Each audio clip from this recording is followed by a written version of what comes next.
the Auburn Blitz Podcast, your direct source for all Auburn all the time with Brett Pritchard, Faith Richardson, and Randy Lee.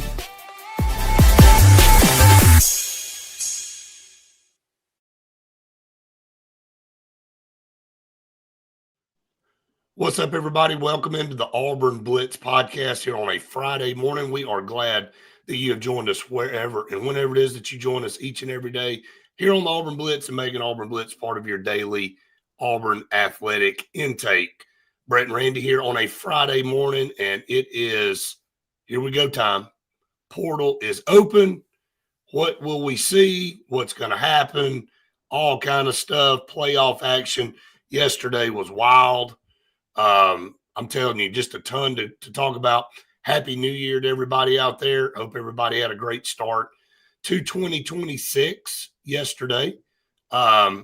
We're ready to roll here on Auburn Blitz as we are each and every day. And Faith was at the game last night, Randy, at the Ole Miss Georgia game. And boy, I'm telling you, what a game. We're not here to talk about Ole Miss Georgia, Alabama, all that. But, hey, I have to just say, for Auburn fans, for the hell they've endured this past year, I don't know that you could have gotten a better start to 2026 when your two most hated rivals took one on the chin yesterday. Well, and I was cheering for Ole Miss. Look, you can say that we're not SEC fans.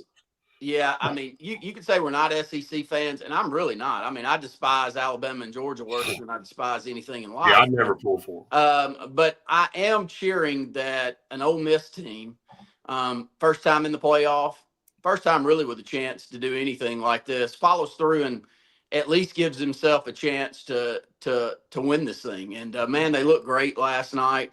That's a good Georgia team. We know that. They win ugly. But they also win by playing well in the fourth quarter, and it was kind of great to see Ole Miss win it. Yeah, you can't ever put them away. That's the thing about Georgia. You can't put them away. No, and it was great to see Ole Miss win it the way that they did. Yeah. They were able to put them away. They needed some key drives to win the football game. They get them. And so the storyline there is even better than if you were to win easily. It was the way that they won the football game, and the whole storyline around Lane Kiffin and he exiting stage left, and the crazy story that, every time Ole Miss wins, he keeps getting paid. That's wild to see last night. But, man, count me in as an Ole Miss fan from here on out in this playoff run. And we can't come on this morning and not give a quick take on our thoughts of those other games. Is there a bigger a-hole than Lane Kiffin, though? Like, literally. No, there's not. I'm just going to say this. And that's all great and wonderful. You signed the contract and whatever. But, dude, quit tweeting and quit acting like you're part of this team. Look, that's what's wrong with this world. He made a decision to leave that team before they started this playoff run and go take another job somewhere else. So get the hell out. And I talked to multiple Ole Miss people yesterday, and they all feel that way. Every one of them say, what the hell are you doing, man? Just get gone. We don't want to see you anymore. You made the decision. Now, it's kind of like the captain jumping off the ship when it was about to sink and swims to shore, and all of a sudden everybody on the ship fixes the ship and it still has all the cargo, and now you got it sailing again, and the captain's waving from the bank going, hey, can you come pick me up? No, you piece of crap. No, we can't come pick you up. He just has no morals, man. It's on full display. Just go. And what if you're LSU? Like, seriously, if you're an LSU fan, you're glad you got him. But a part of you's got to be like, man, just stop, okay? You stepped away to come to our team, and you're still traveling and following this Ole Miss team and sitting in a box with your family wearing baby blue and red, acting like you're the owner of the team. It's just weird. It is odd, but it's what you bought. And it's what Auburn would have bought if we would have got him a few years ago. Now, would we be in the hell that we're in if we would have gotten him? No, I don't think so. But he would have done the same to Auburn. Like, if this opportunity would have been brought to him at this point in time, he would have gone back and talked to Nick Saban. Right. Communicated on whether he thought Alabama or excuse me, Auburn or LSU was a better option for him, and he would have ran out of Auburn as fast as he ran out of Ole Miss. Now, we would like to think that's not the case. It's the case. No, it's exactly what he It would have is. done. It is what it is. So I didn't want him then. I don't want him now, but I'm not one to sit up here and be a hypocrite and say that But- guy can't but coach him up. It's And funny. It's funny you leave a championship team that's got a chance to win a championship to try to go win a championship. Yeah. It's so, well, it's so it was, stupid. Well, it was the wild thing to begin with, you know, and I argued not with you on this, but all the shows that I was on, it's like, what are you, if pay is important, which it is to everybody, then take a look and at least use the leverage game and go back to Ole Miss and say, let's make this thing reasonable. And I think Ole Miss did everything they could to keep him, Brett. But if the next thing is I want to be able to put together a team, and I think there's only 10 some odd programs, which is worth an entire podcast for us to discuss now. Because my thoughts 3 years ago is totally different today from what I've seen this weekend. But let's just say, just because we used to say it, only about 10 teams can win a national championship. Well, hell, Ole Miss has proven right now over the last couple of years that they're one of those, if that's what you're trying to build. They're right there. They should have been in the playoffs last year. They had one of the best quarterbacks in the country. They're in it this year with their backup quarterback, by the way. Now, he's no backup. Yeah, he's no backup. Now. Yeah, let's not talk about this guy being a backup. But coming into the season, Brett, he's backup. Yeah, he wasn't even the starter. Sure. Wasn't even the planned starter coming into the season. I mean, it's a great story. But to go somewhere else to potentially win a national championship, if that's your ultimate goal, it's a wild day and age to be. I'm not going to defend him on anything, but the reason he took that job is because of time. He's like, okay, if I don't jump and take it now, I may not get it. So that's the only reason I think he jumped when he jumped. And look, kind of talks about the calendar being terrible. And this calendar, we're going to jump around and we're going to get off these playoffs. And if you're going to talk about that game, Randy, then you got to talk about the ass whipping Alabama took. Oh, I can't wait to talk about that. And we'll talk about that here in just a minute. But again, this calendar is stupid. Okay, because you know what's not getting talked about? When classes get started at these schools. Do you know when Auburn starts class? Do you have any idea? No. I know because my son is enrolled. It starts next week. So you're telling me you just opened the portal today and you're going to move all these guys all over the country and they're going to get moved into wherever they're going to be moved into and get settled in 3 or 4 days? Like, you still got teams in the playoffs. You still got the semifinals coming up. And I know it's only 4 teams, but they're 4 teams and 4 programs. And then 2 of those teams are going to move on and play for a national championship. Who's in charge here? Brett, nobody's going to class, though. You know, I'm being funny here for a second. I'm trying to make a point that all of this about going to college has been wadded up and thrown out the window. Nobody gives a damn. Nobody cares. Not going to. And it's a joke. It's a joke. Look, we've been doing this podcast a year, but we've been doing programs together for over 20.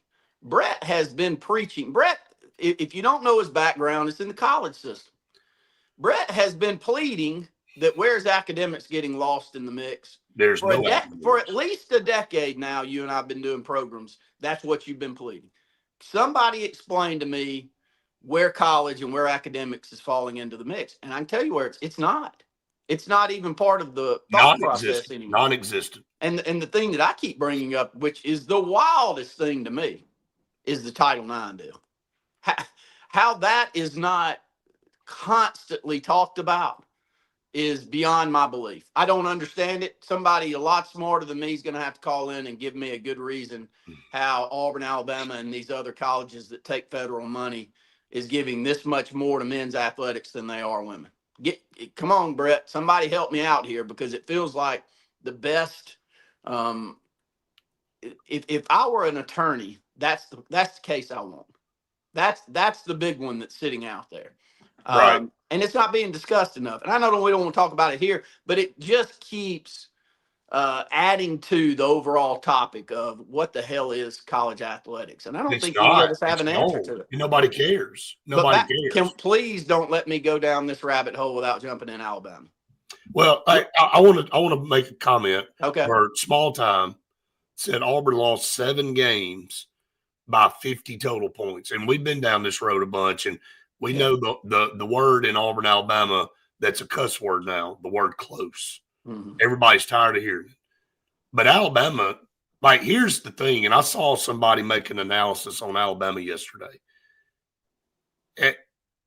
That right there is inside of them. What came out yesterday has had the potential of happening. They've dodged that a couple of times. They dodged it a few weeks ago at Oklahoma. And they're the Florida State game. I know it was all the way back to the first of the year, but like Kalen DeBoer's like a 4-loss coach every year. That's who he is, and I think he's potentially worse than that. But you're right. I mean, you've got an Alabama program that's always prided itself on being physical and being a run-first dominating football team, and they don't have that DNA on either one of those. They have neither one of those. No, and when you lose your culture, you've lost it all. And that's the biggest issue. If I was an Alabama we should know that. We should know that better. Oh, look, what Brett's saying, any Bammers that are tuning in, let me make sure that we also repeat constant talk that we've had over the years. Yeah. I could stomach losing football games to a Nick Saban-led Alabama team over the years. I could stomach it. But what I couldn't stomach is 2012. I couldn't stomach getting the hell beat out of me and Nick Saban taking the foot off the gas. Not being competitive at all. Could have beat us by 70. Right. Tommy Tuberville's last year. Hell, how bad could they have beaten us that year? As bad as they 2008, it was awful. Terrible. And so if I'm an Alabama fan, that's my concern. It's not that we lose. It's that we're starting to not even look like ourselves. Did they have 100 yards total rushing in like the last 4 games? Oh, well, no. Well, I think they did against us. Unfortunately. Against Georgia, against Oklahoma, and against Indiana, no. So the last 3 games combined, they haven't had 100 yards. No. And I think last week we went down their offensive line recruit. We did. We went down their running back room, which, by the way, is just getting better. I mean, they just got the #1 recruit in the country at running back that you've been covering all year long, Brett. Better start second guessing some of these kids start second guessing this. Because it's not like the talent level's not there, is my point. It's the culture and the physicality. And there's one takeaway that I had from games yesterday. You know who won football games this weekend? People that won the line of scrimmage. The more physical team. There's no question. Man, Miami, if that's you're never changed across time. Not going to. Never changed. Never changed. If you watched Miami play football and you didn't have a feel of those great defensive end teams from Auburn back in the 80s and 90s. For sure. Or you didn't have the 92 national championship team for Alabama. If those weren't going through your mind watching that game, you weren't watching the same because they could not control the edge. Miami just whooped them on every snap. Right. And when you can win, I was telling my son that. I said, son, when you can win the edge, when your defensive ends are that dominant, it's really difficult. You go back to Denver. You don't have to blitz. You can use your front 4 guys to get all the pressure, and you can drop everybody else back. Go back to Denver's Super Bowl with Peyton Manning. Man, they won that because they had the best defense, and Von Miller was the best football player in the world that year. Yep. I mean, that is clear as the nose on my face that football is won in the trenches. It's built out of the trenches. Always has been. Miami's done a tremendous job. Auburn's been terrible. Auburn's been terrible. So I'll leave it with this. Man, I love the playoffs. Look, you can say that I want to go back to the old system and no. Who wants to go back to that? Nobody wants How wonderful is this football? What you've got to do in this playoff is get the 12 best teams. Quit giving these automatic berths to James Madison and Tulane and what all. Look, I hear everybody, but that's not what this is designed to do. Look, as much as I hated, and I know Vanderbilt lost, and as much as I hate them with Pavia, are you telling me you would not have rather seen them play Oregon in the first round? Okay, I don't look, just take those teams out of it. Let them have their own playoff and let the 12 best Power 4 teams go at it. That's the only flaw I see. But I will say this. After 2-year sample size, there's only one bye team that won a game. One. And that was Indiana. Now, I know Georgia played really, really damn good, and they lost, and Ole Miss beat them. It wasn't because Georgia was rusty, and they were out of practice, and they didn't look good. They just got beat. And I see the lawsuit stuff over here. I don't give a damn. Just tie it up in court. Restructure it.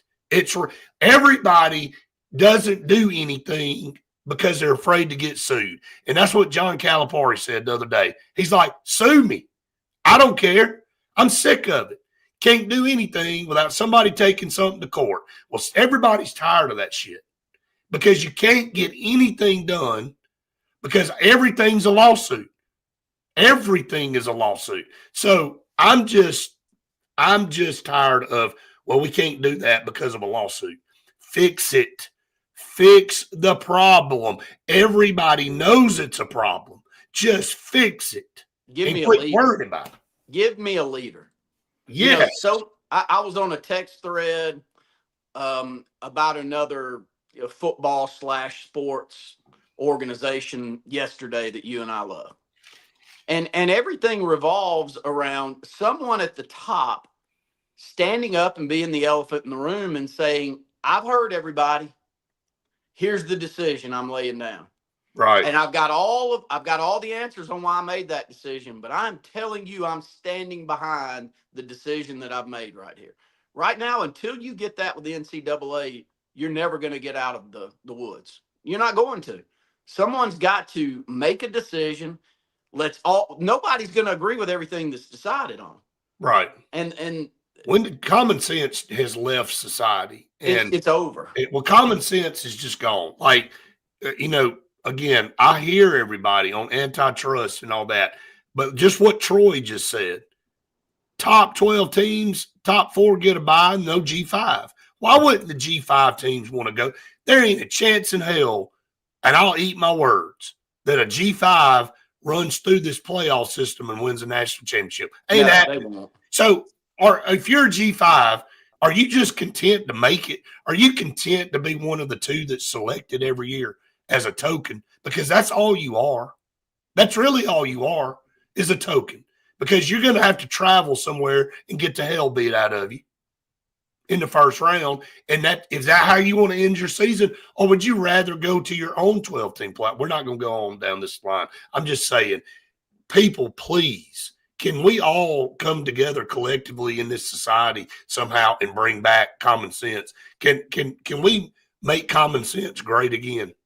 Can we get a shirt made? You sound like my dad, by the way. Well, I'm just saying, why do we have to complicate the hell out of everything, man?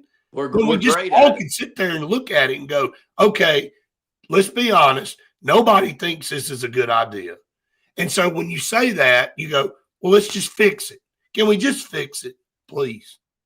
I agree. And let's close with this.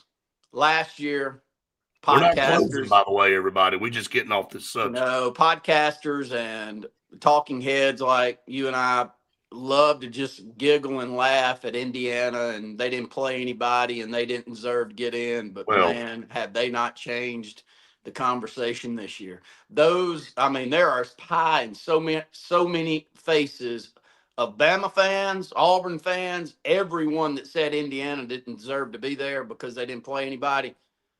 Look what they built in a short period of time. If there is an example of where Auburn would love to go, it's that path right there. But you will never, ever, ever get there until you get the Signetti type hire right. And unfortunately, we haven't gotten that hire right. But there's hope, at least, that we all cheer, and our fan base deserves so much better than we get, that there's a Signetti hopefully out there. And the only thing you can do, and this is what you've said, and we'll move on to the next topic, Brett, is you can't wake up every day and say that I'm happy with mediocrity.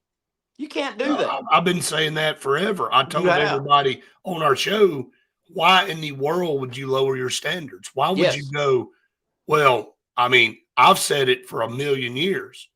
8-4 should be the bottom for Auburn in the past with the schedule. Now, everything's different now with this new schedule coming. But with the facilities and the talent and all that stuff, Auburn should not settle. Why are you settling? Why are you taking a step back? But the culture has been so bad at Auburn for 10-plus years. Because if you look at it, all the way, go even further back to 2010. I mean, I gave y'all the records yesterday of Oregon since Auburn and Oregon played and what Oregon's done versus what Auburn's done in that same amount of time. Auburn's had 2 10-win seasons in that span, and Oregon's had 10. And they've been to the playoffs multiple times, and they've won 35 more football games than Auburn has in that same span. Again, yesterday was the 15th anniversary of that game, by the way. Okay? And everybody remember that. Auburn 15 years ago yesterday beat Oregon. I was there. I was at the game. It was the pinnacle of my Auburn life. Okay? There were people in the stands crying. Auburn fans, like my dad, your dad, hadn't seen a championship since 57, a legit one. And it was great. And you thought, in 2013, we got back again. And you're like, well, we had 2 horrific seasons sandwiched in the middle of that, right? But that's been more of what Auburn's been the last 15 years than the 10 and the 13 season. Way more. I agree. And there's hope that changes. It starts today. But Indiana has proven, as you watch the 2 main guys that were speaking up there with Signetti last night, you got a Notre Dame transfer and you got a quarterback transfer that just won the Heisman. In today's world, there is no excuses. There is no, I'm going to give this guy 3 or 4 years to build a product that we can be proud of. Hell no. I mean, it can happen very quickly. Read the stats real quick, Randy. And by the way, let me finish this one last thought, though. I don't want to hear everybody talk about how great the SEC is. Can we stop that? I think the SEC is strong. I do. But unfortunately, there's a whole bunch of mediocre teams in the SEC too. And when we all match up with one another, including Auburn with other conferences, we don't win a lot. So Let's give it a break. The reason that the SEC is looked upon as strong as we are right now is Nick Saban in Alabama and Kirby Smart in Georgia. And a few outliers like LSU a couple of years and Auburn a couple of years. And outside of that, the rest of us have not been any better than the other conferences. And the ACC that gets so much giggling in the background on how poor that conference is. Look at their bowl record compared to the SEC. There ain't no doubt. It's not close. There ain't no doubt. No doubt. But just to clarify what I was saying so everybody knows the legit stats, Oregon since that championship game is 142-52. That's a 732 winning percentage and 10-plus win seasons. Auburn, 91-82 in that same time frame. 2 10-plus win seasons. And I hear what you say, Justin. F it, let's move on. And I am. I'm just trying to set the stage of why we're where we are. And look, nobody wants to look into the future more than I do. Okay? So nobody wants Auburn to be better than me. But to get where you want to go, you've got to recognize why you're where you are. And the reason Auburn's where it's been is because of leadership. And it's been terrible all the way around. Terrible. Nothing else to say about it. Let's talk about some of our partners. They're not terrible. We wouldn't be able to do our show without them. And they're the best in the business. All of them are. That's the common theme about all of our partners. And we always start with Sensagreen. For air that is cool or warm and clean, whichever one it is, you don't know in the state of Alabama whether you're going to have the heat or the air on.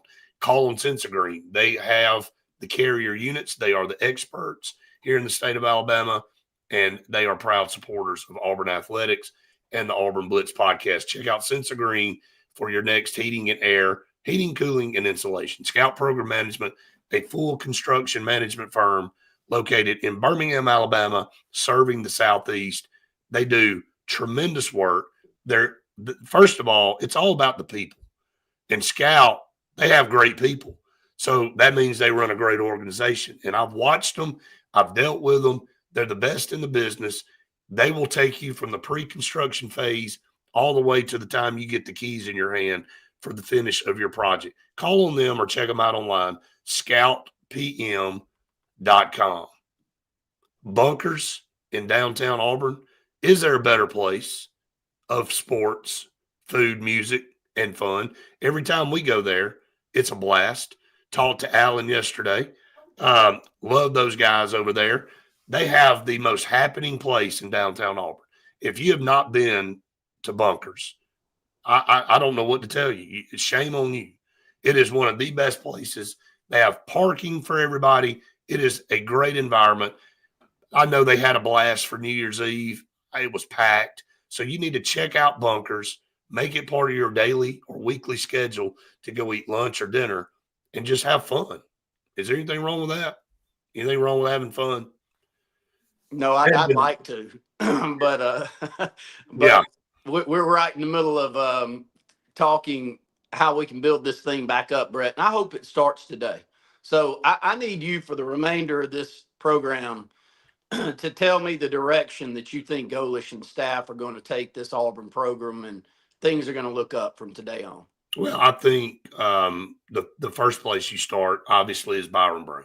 Agree. If you look at the commonality, and we've all said this till we're completely blue in the face. All right. And by the way, I'm not going to do what Faith and I did the other day. We took every position and we broke it down. We took every single position on this roster and looked at the deficiencies and who Auburn is losing and how many we think Auburn needs to go grab. We did that a few days ago. So you can go back and watch that. And I thought it was a really good show. There was a bunch of you on here watching. And so you know what we did there. I'm going to focus on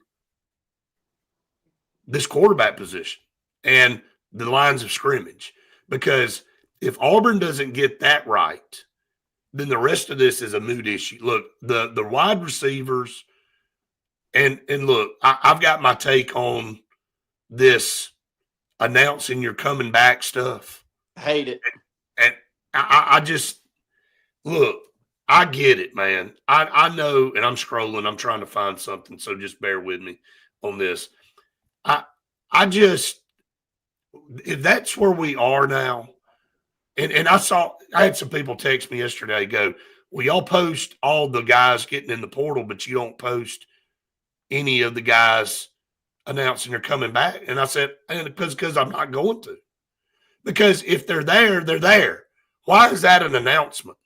If you're leaving Auburn, then I'm going to tell everybody you voluntarily decided to leave Auburn.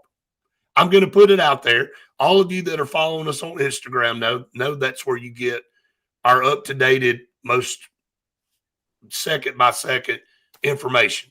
So everything that breaks goes there for us on Instagram. So go check it out. But I had people text me, go, well, I don't know why you just pick the ones that are leaving to post and not the ones staying. Because if you're there, you're there. And I'm glad you're staying. But I'm not going to make a big deal about you saying, I'm going to run it back another year. I'm glad you're staying. But why is it such a big deal to do that now? No, I 1,000% agree with you. And, you know, yesterday, by the way, I love the Auburn history Twitter accounts out there that post the game synopsis. And I saw one yesterday, Brett, and you'll remember this one very well. But it was Quentin Riggins' last game.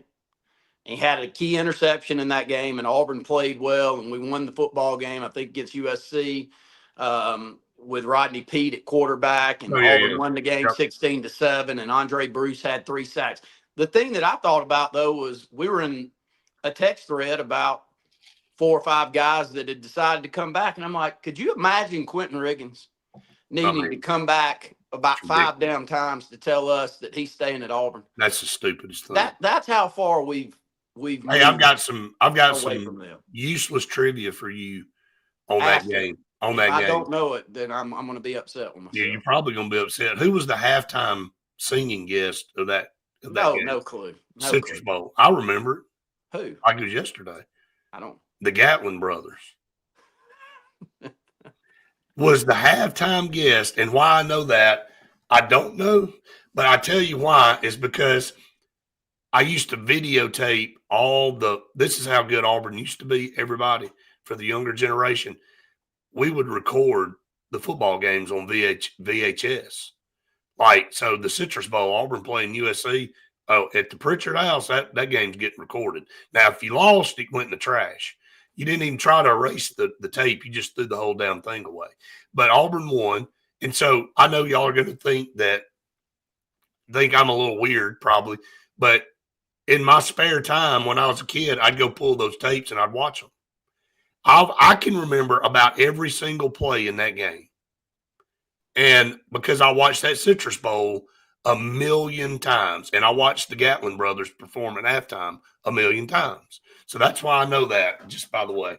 But yeah. Ooh, that is useless knowledge right there. It is useless knowledge. But well, Bamaville goes to a little funny that we saw yesterday that ABBA was was the one that was performing at the Rose Bowl. Bama Willie, by the way. Okay. That's Bama Willie. Yeah, ABBA. Yeah, Fernando made his appearance 100% at the bowl game yesterday. But I agree with you wholeheartedly that the quarterback position's got to be gotten right, and then the offensive line must be shored up also. So you have no quarterbacks right now if you're Auburn. Yep. So I mean, it ain't gonna just be Byron Brown. You got Reese Brush, who's coming in this 26 class. And look, it's no cut on him, but I don't think anybody's thinking he's going to come in and start. So all eyes are on Byron Brown, and he's the number 3 quarterback in the portal, according to 24/7. So it's not just Auburn that's trying to get Byron Brown. He's highly, highly sought after.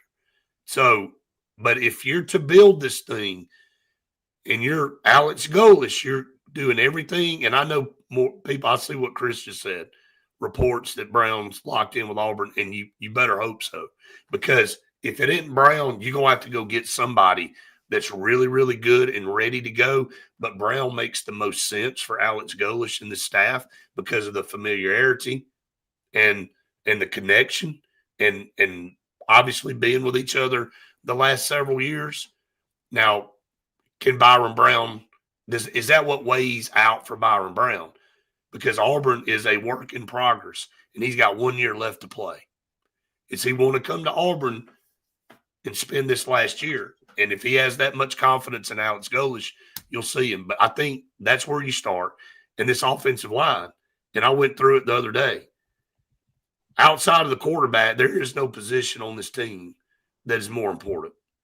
You have lost 1, 2, 3, 4, 5, 6, 7, 8, 9, 10 guys in this portal window or to attrition through graduation or eligibility. Okay, let me make that preference. Let me make that plain to everybody. Those aren't all guys transferring. Those are guys, too, that are out of eligibility. So you're losing 10. 10. What you got left on the roster are 6 guys. And then you got a bunch of guys coming in the 26 class that you've added, like Wilson Zaire, Parker Pritchett, Bear McWhorter, the former Michigan commitment, some of those guys. But, man, how many guys are you going to go get in this portal offensive line-wise? I think you may need to go get 7. Well, you got plenty of money to spend because a lot of the money that you were spending last year has exited stage left. So that's a good thing. Right. How busy do you expect today to be or at least these first few days to be, Brett? Do you expect a lot of Again, news to come out, or do you think that it'll kind of slowly drip out? To me, at Auburn, I don't want to be in a rush, and it doesn't feel like Golish is as Hugh Freeze. Thank the Lord. well, I felt like Hugh Freeze was a lot of what is this perception of Auburn from a star rating, from a high school recruiting rating. Auburn All of just the outbid everybody, man. On well, some of these guys, they coerced them to come to Auburn yeah. by just outbidding. But my Period. point is, I think a lot of that was not a true build, but sometimes we jump the gun. Would you agree with that? And I don't sense that Golish is too worried about what the Auburn fan base feels about today. No, I don't Like, think it's so important that the portal's open and you didn't have a flood of guys come in. I agree. think over the weekend, and Faith and I talked about this a few days ago, I think Monday's going to be the day that's the most interesting for us on this show, because at that point you will have had 72 hours go by, and you're going to say, has Auburn had anybody added, or is Byron Brown still out there trying to make a decision? Look, it's going to change hour by hour. But I think in the first 72 hours, I think you need to see several key guys for Auburn come out and say, hey, they're coming to Auburn. And again, the longer it drags out, the more antsy you get, because you only have one window. You don't have the spring window, and I'm in favor of that. I'm so glad we don't have that spring window anymore, because, hey, you have your team now. You have your team for a year. You don't have to worry about re-recruiting your roster after spring football ends and keeping somebody or trying to add. You got to get all your business done right now. I'm just saying. So I'm all for it now. It makes things a lot more urgent for Auburn this year, because you've had 31 guys decide they're going to get in the portal. So now you've got to go back and replenish a lot of these positions, not just the 31 entering the portal. That doesn't count the guys out of eligibility like the Keldrick Falks and the Keyron Crawfords and those guys. So the number's bigger than the 31. I know you got a recruiting class coming in too, but that wasn't the best. Let's be honest, that ain't the best recruiting class Auburn's had in the last 20 years either. No cut on any of those kids, but it's a piecemeal recruiting class. So you've really got to make hay in this 15-day period. You got to. Well, and it's been proven that it can happen. Look at Indiana. I mean, you've got kind of the exact same situation that's going on at Auburn, where a whole bunch of players that know the system and know the coaching staff well moves from a smaller school to a larger school, and they go with them. And at that smaller school, they won a hell of a lot of football games in comparison to what you're dealing with. Right. And so I would think, how many of those guys do you see coming with him, Brett? From South Florida? You think it could be as high as 10 to 15 of those guys, or you think that's a big number? I think that's too high. I think there's 5 really, really solid players from South Florida that, the wide receiver, Singleton, obviously Byron Brown. There's a couple of defensive guys. I think, yeah. I think there's at least 5. The reason I say could be 5 to 7. Well, the reason I say as high a number as I did is, let's just say that you don't close on, I think back to the transfer portal the last few years, it's been defensive tackle. So we point to defensive tackle, and then late in the process, we go out there and get 4 or 5 guys that we know aren't going to be. You grab some guys. I think if Auburn does have a bunch of guys come from South Florida, it'll be at the end, and he's grabbing some guys. That's more of my thought than right here up front. I would just say, okay, we have this wish list of players that may be great players, but I know what I got over there. I know that if we need a backup offensive guard, which you got to have, or I know if we need a defensive tackle to get 20 snaps a game, I know where I can go get that. I know the production, and I know the type of kid that I'm going to get. And I think in this first transfer portal window, you're going to see more of that than you will in the years to come. I just got to think, and I think all Auburn people need to understand this. that Alex Golish is trying to do what's needed to have been done a long time ago at Auburn, and that's changed his culture. Amen. And look, Faith and I said this for 3 days. The pain of last year is different than the pain probably you're going to experience this year. The pain of last year was underachieving, had a great roster, couldn't ever find a way to win games. The pain this year is because you've had to tear it down and rebuild and try to do it the right way for the future. And that doesn't mean this team can't win this year. I'm not saying that. I'm just saying that because there's been such a turnover, that you're going to have to experience maybe some pains of growing. So let's all just kind of wait and give Alex Golish a dang chance, man, because I've seen so many people go, I just can't believe, man. And like all of you over here that have said, if you don't keep overpaying players, you're never going to win. Well, that's the wrong mentality, in my opinion. If that's only the reason you're getting somebody is because you're overpaying them, I think you're going to keep getting the results you've had. You got to get some guys, number one. Yeah, you got to be competitive, and Auburn's going to be competitive.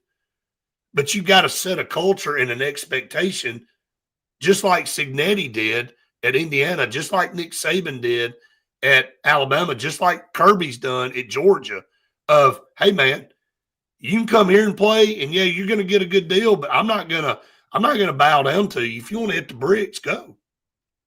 And you got to send that message, but you got to build your place to get to that point.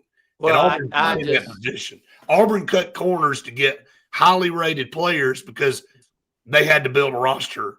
It was a house of cards is basically what it was. I agree. And I 1,000% agree with Justin here.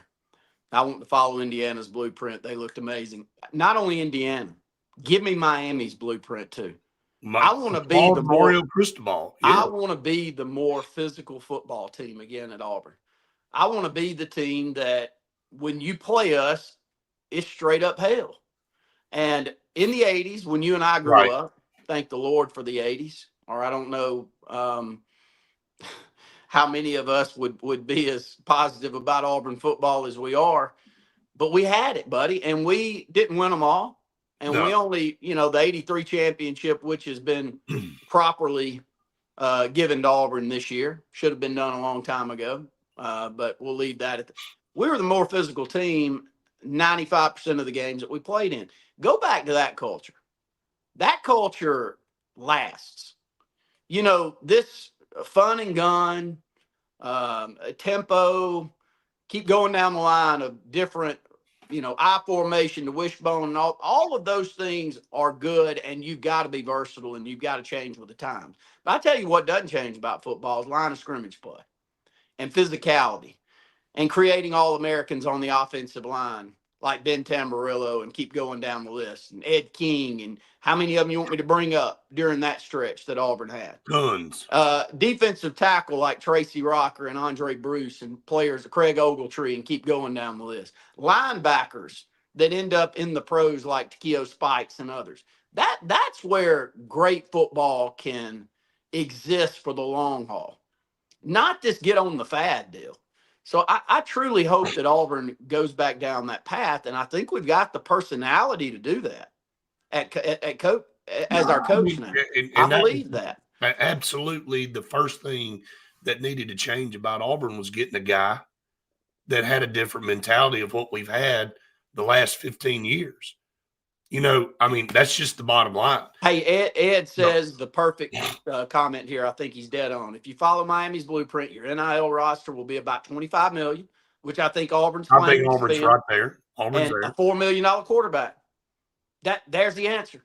I've said it for the last few years. Ed said it better than I can right there. You've got to go get one every year. You got to build look at the top of the thing over here on the right. All eyes on Brown. Look, all this is a moot issue if you don't go get a playmaker quarterback. And Auburn, we all know, if Hugh Freeze had gotten the right guy the last couple of times, we wouldn't even be here right now. A good quarterback this past year on this team that was in every football game, every one of these football games Auburn was in for 2 years. not just this last year, for 2 years. If you had a quarterback that can make some plays like Trinidad Chambliss last night, where he literally just made some freakish plays to win that game by scrambling and is not afraid to make plays throwing in tight windows, he's not his confidence is out the roof. Look at the throw at the end of the ball game. That's what I'm saying. Oh, like, man. Jackson Arnold never would have turned the ball loose to make the throw. So his confidence is out the roof, and he's not afraid to make those plays. So my point, to go along with Ed's and yours and everybody else's, quarterback is a number one priority in this sport. And you better have a ton of money sitting on the sideline every year, every single year, to go and buy the best one that you think can keep your program going. No doubt. Like, Indiana's doing that. Like, look, Miami's done it 2 years in a row and been very successful doing it too. Now, they won a national championship. Without Mendoza, I mean, Indiana's a good team, but they're not winning any championships. Oh, well, and how about Miami? I mean, Carson Beck, 100%. Outstanding the year before. Miami has a great year. And look at Texas Tech. Talking about lines of scrimmage, their defense is sick. I felt sorry for Texas Tech. Their defense is legit. And Oregon struggled all game. But they were so bad offensively, and their quarterback performed terribly. And you saw Alabama's do the same. When these quarterbacks don't perform, their team goes the way of the quarterback. And look, people can say whatever they want to about Ty Simpson or whatever. That was an exposure of him yesterday. Well, I will say this about him, Brett. It's next to impossible to play that position. Well, he had no running game. I agree with that part. Man, how can you believe how bad Alabama's running game is? It's non-existent. It's non-existent. I can't believe it. I'm shocked. And I mean, again, like you said earlier, not to bounce all over the place, but to recruit the number of highly ranked running backs, I think of the 5, 4 of them were top 10 1, in 2, their class. 1, 2, 3, and 4. Yeah. And then the other one was 13. And I know it's the offensive line, and I heard on the broadcast that, this offensive line can't get to the second level and block the linebackers. Are you kidding me? Every one of those damn linemen are 4- and 5-star linemen. And you're telling me they can't get to the second level and block a linebacker? That's why their running game's terrible? That's coaching, man. There ain't nothing else you can say. Amen. There's nothing else you can say other than piss poor coaching. All right. We'll end here. The calendar is terrible and absolute must-gets. Well, we just talked about you got to get linemen and you got to get Byron Brown. I'm just going to say it. You got to get him or somebody equitable to him because Auburn has no quarterbacks right now. So Auburn's going to have to go get 2 or 3 guys, period. You got Reese Brush, and you're going to have to add a couple more because right now you have no quarterback room. So it starts there. So if you get Byron Brown, you get an elite quarterback to come in, that's going to help speed things along. You got to figure this offensive line out because just what we just said, if you don't have an offensive line, the rest of this don't matter. I don't care what kind of receivers you have. I don't care what kind of running backs you have. It don't matter. So must-gets are this offensive line and this quarterback position in this portal. I think Auburn can put the rest together. I really do. Well, let me add one to your mix. That way you and Faith can hash this out and look in the portal and see which is the main player for this one position. You've got to be dynamic at defensive end, man. You have got to have edge rusher, no doubt. You have got to have a straight-up dude that everyone's pointing to like for Miami, and you go, and Auburn don't have one. Whoever the hell's got to block him, not going to. Right. 1 out of 3 times. And if we don't get that edge right, and I think the edge rusher in these physical football games that we've seen so far in this playoff run is just as valuable as any player on our show the other day, Randy. The defensive line edge rushers, like conglomeration. Agree. But the edge is more important than the others. There's no doubt. And, Auburn had a couple guys say they're coming back, Jordan Crawford, whatever, on the defensive line. But you've lost Amaris Williams, you've lost Keldrick Falk, you've lost Kieron Crawford, you've lost everybody that pretty much had any type of significant playing time at edge. And we all know. And the biggest problem out of that is those that you just listed, including Keldrick Falk, had a very, very disappointing year this year. I agree. Very exceptionally disappointing. Kieron Crawford probably had the best of all of those. He did, but Keldrick Falk's the one that we thought was a top 10 pick, and he may still be. And I don't have a reason. Like, you can point and say they're doubling him and they're running away from him. Do you think it matters if they doubled 4 for Miami the other night or they ran away from him? The guy just different, man. That guy's going to make damn plays from the start of the game. He was going to Nick Fairley you from the start of the game till the end. I don't care how many people you throw on him. He was going to make plays. Auburn needs one of those dudes. And so if you've got a lot of money sitting there on the sideline because you've got a bunch of them that have decided to go somewhere else, right? Man, use the money wisely and go get us a dude that has proven themselves to be unblockable on the edge, because the value of that person to me in today's football is as high. It's always been high, Brett. But in this throw it around the park, not necessarily run it downhill style of football, that edge rusher is so important. Well, let's look at edge right now for Auburn. You got Darian Smith, Jared Smith, who I think has the potential. I agree. I think has the potential of being that guy. I agree. You saw signs this year. I mean, and he's got the length. He's got the athleticism. He does. He seems to have the motor. He does. Brett and I have been doing football games together for 20 years. He's a dude. He's a dude, man. You can't hide motor.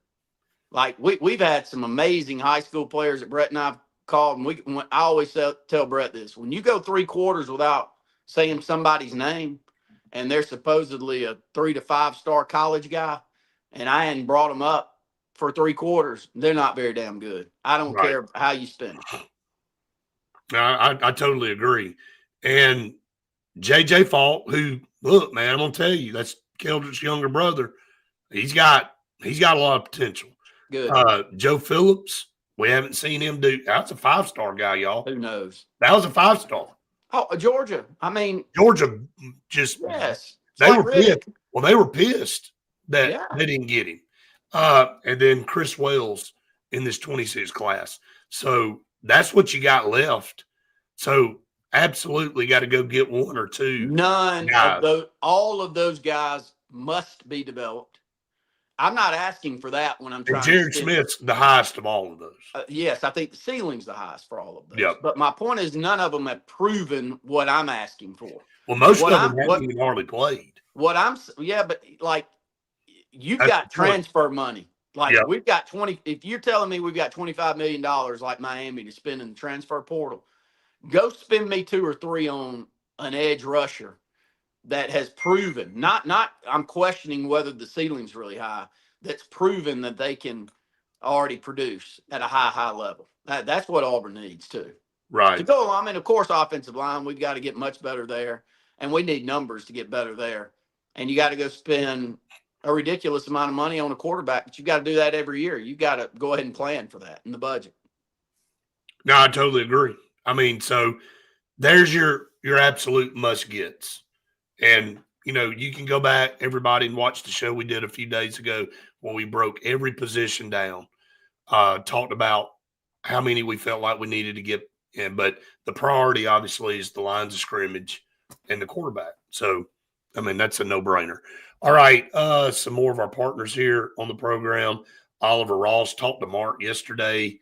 Said they had a great year with Oliver Ross with events, and I don't know why you wouldn't choose Oliver Ross for your next wedding, party, whatever it is that you have, convention. Fully licensed and trained bartenders come out to your place, serve everything, clean it up, and get out of there. And you know what you end up being? You end up being the star of the party. You end up being the guy that everybody talks about. Man, he's got his stuff together because you hired the right people. Oliver Ross, they'll come to your place and they'll take care of you. The Cart Source. And I'm telling you, every time I go by there, I told everybody, Faith and I said, we're going back down there again in the next week or so just to test drive more golf carts. Heck, it's just a lot of fun. Randy, you come up there and join us. You're just right down the road, and we can all jump on one. We can have a race. Now, Harrison, I'm just kidding. We're not going to race in your golf carts.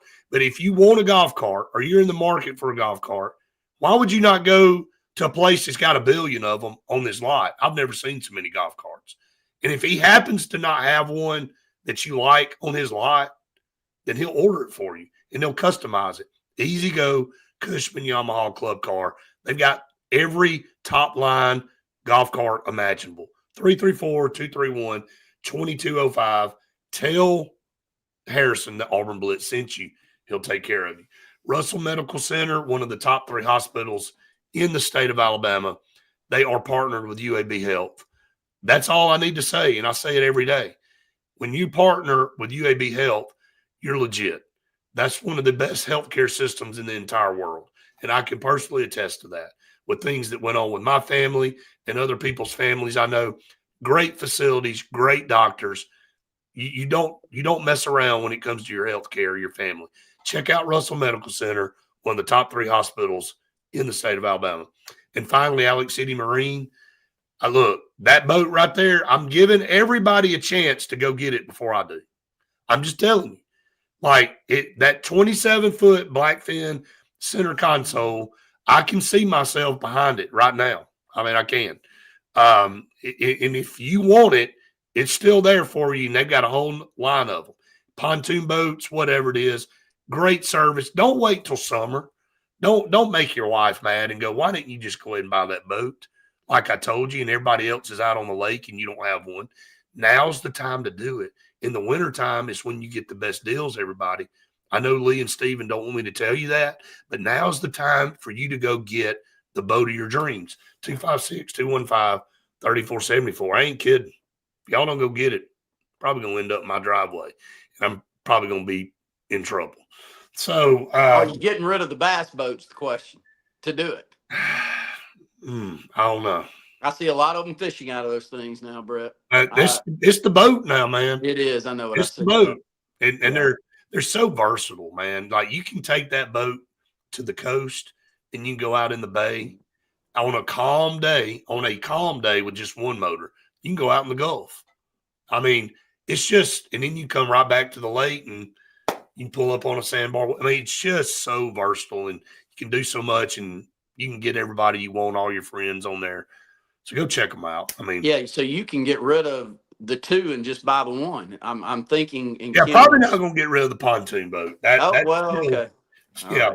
My wife, no, ain't happening. That ain't happening. So, but anyway, yeah, a lot of great partners. We appreciate them so very much. A lot of growth this year, by the way. Yeah. And stay tuning in. So much more to come this year. I think Brett and Faith, I'll try to jump in there a couple of days a week also. And I'm talking about an additional piece of content that will be coming out after lunch starting this year. So stay tuned in for that. It won't be the full 58-minute podcast that we have here, but it may be 15 minutes.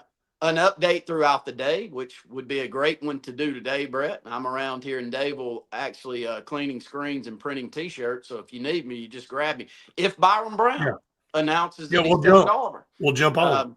So we'll jump on and we'll talk about that and how important. But most of it won't be live. It'll be recorded and then we'll push it out. So, yeah, I mean, we're going to be adding a lot to what we do. And, again, it's because of all you guys out there. We're over 13,000 subscribers now. The next thing, because obviously we're just a year in, not even a year in yet on our podcast side. We've been on the TV side for a long time, but on the podcast side, this thing's grown. We will be going to all the different versions of the audio podcast. So in 2026, you'll be able to get Auburn Blitz on the audio only side, wherever it is that you get your podcast. So we're looking forward to that.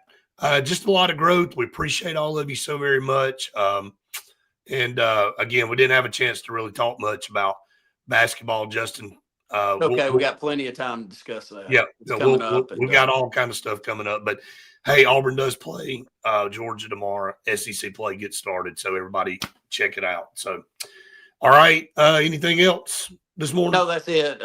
Thanks again for everybody out there, and thanks to all of our great sponsors, and looking forward to 26. Absolutely. Amen. Everybody have a great, great day, and we'll catch you tomorrow for more of the Auburn Blitz.